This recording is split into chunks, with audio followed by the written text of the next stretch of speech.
5, carrying the Indian-manufactured AstraZeneca's vaccine, about 2 million doses, in the second leg of the journey from Dubai to Sao Paulo International Airport, Brazil. The president of Brazil, Jair Bolsonaro, took to Twitter to thank Indian Prime Minister Modi with a picture of the Hindu god Hanuman carrying vaccines to Brazil in reference to the Sanskrit epic of ancient India, Ramayana. This special flight carrying the vaccine to Brazil was sent a day before India began the biggest vaccination drive in the world. Just last week, a video of Canadian MP Michelle Garner questioning Canadian Procurement Minister over contacting India to procure COVID-19 vaccines went viral. Does the minister know if the Prime Minister has reached out to the Indian government?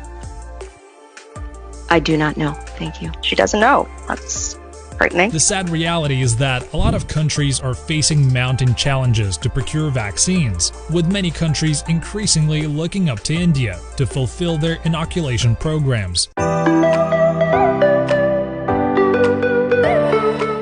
Being the leader of a small Caribbean island with a population of 72,000 people, I do not fancy my chances of getting such a swift, positive response to my request. India has been sending out vaccine doses in large numbers to other countries under the Vaccine Maitri initiative. This shipment of 2 million doses of vaccine to Brazil marked the start of India's export of vaccine.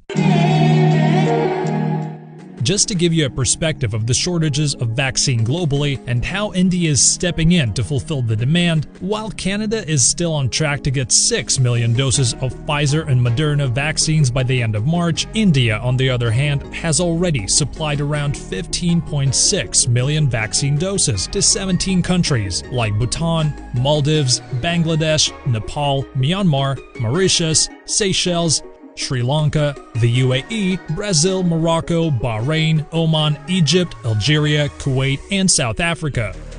All of these vaccines were given free of cost by India, and India is planning to gift 500,000 doses of coronavirus vaccines to CARICOM countries, that is the Caribbean Community, and another 200,000 doses each to Nicaragua and the Pacific Island states. Apart from the 17 countries who already received India's vaccine, 30 other countries are now reaching out to India for the coronavirus vaccine. All this in addition to India planning to vaccinate around 300 million of its own people by July of this year. That's almost the entire population of the United States.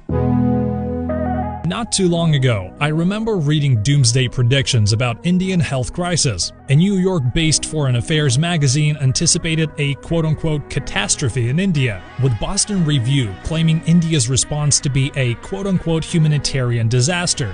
The Scientific American Journal said that, quote, India is in denial about the COVID-19 crisis, and BBC went all the way in proclaiming that, quote, Delhi is heading for a disaster. This headline from BBC is now 3 months old. A quick look at the figures shows rapidly increasing COVID-19 cases in Europe, with the United States averaging a whopping 100,000 cases every single day, and reports coming out of the UK recording 1,564 daily deaths, with new, highly infectious coronavirus variant being discovered in the UK and South Africa, not to mention the vaccine shortages in all of the West. In the meantime, India has had a steady decline of cases, with only 145,000 active cases, the lowest since June of 2020. And now the country is well on its way to vaccinating not only millions of its own citizens, but also the world.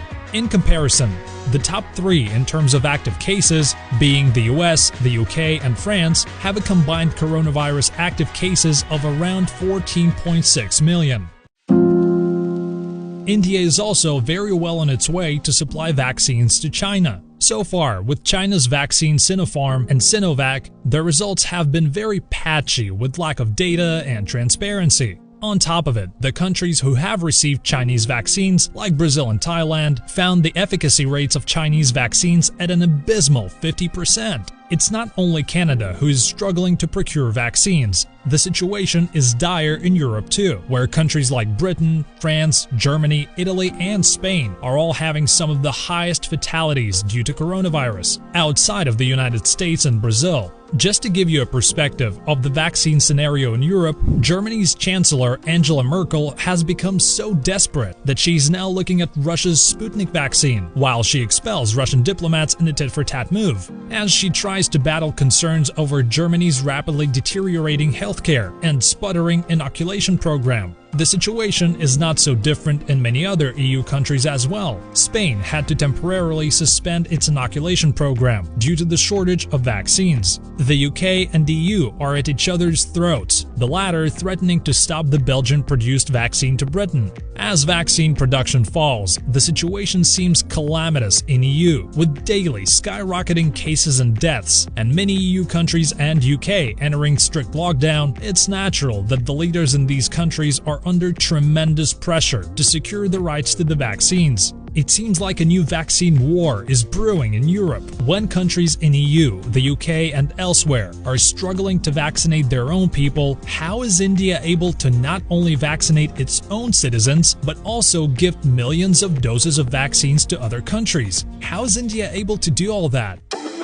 Well, for starters, this is not the first time India is stepping up to supply vaccines and medicines to the global world. 40 years ago, in 1981, when the whole world was reeling from another global pandemic called HIV/AIDS, it was India who supplied AIDS medication to lower and middle-income countries, which were left devastated from AIDS pandemic. At that time, the Western countries were supplying AIDS medication at $8,000 annually, which comes down to around $23,000 in today's money, which the lower-income countries could not afford. It was an Indian pharmaceutical giant called Cipla who brought down the price of AIDS medication to $1 a day. It was India who saved millions of lives, possibly billions, in the lower and middle income countries who were unable to afford AIDS medication at that time. And today it's India once again who is now supplying free vaccines to these countries.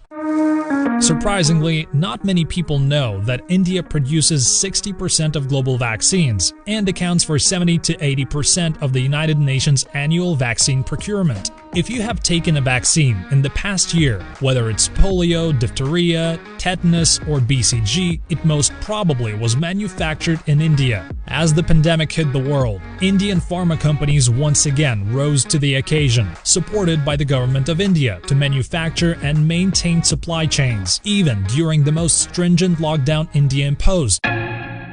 What works for India is that a number of Indian pharma companies have stepped up to manufacture vaccines.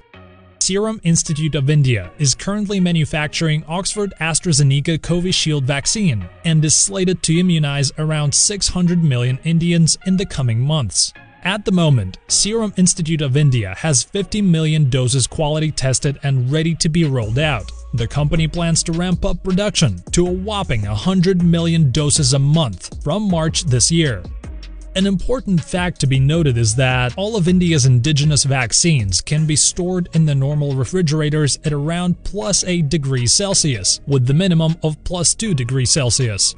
In the coming months, India plans to fly out more than 60 million doses of COVID-19 vaccines to countries like Saudi Arabia, Papua New Guinea, and nearly 160 million doses to be routed to UNICEF and WHO, through which countries like Canada and Pakistan plans to procure the vaccines, instead of, asking India directly for the vaccines like Brazil did. But politics aside, this is really a fascinating tale of how India will be able to vaccinate almost the entire world. It remains to be seen if India is up for this challenge, which, frankly speaking, if you ask me, I know India is. As I was researching more about the 7 other different indigenous vaccines, which India plans to mass produce and inoculate some 3.6 billion people globally, I started noticing something written on every package of shipment of vaccines, meant to be given as gift to countries by India. It is a Sanskrit verse saying, "May all be free from disease." Truly a beautiful saying indeed. So we will leave it right here. I hope you guys have enjoyed the